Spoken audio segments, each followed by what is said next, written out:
ఖరగ్పూర్లో సోలాపురి అమ్మవారి ఆలయం. ఇక్కడ కాలు కడుక్కొని ఇదిగోండి, ఇక్కడ కాలు కడుక్కొని ఇలా లోపలికి రావాలి. ఇక్కడ ఎంట్రన్స్లో ఇలా ఉంది.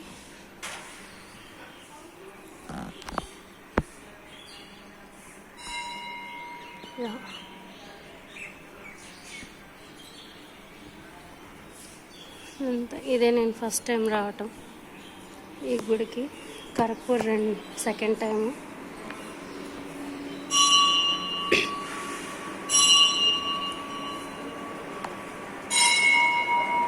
ఇక్కడ 4వ నెలలోని బాగా పండగ అవుతుంది, వేసవి పండుగ.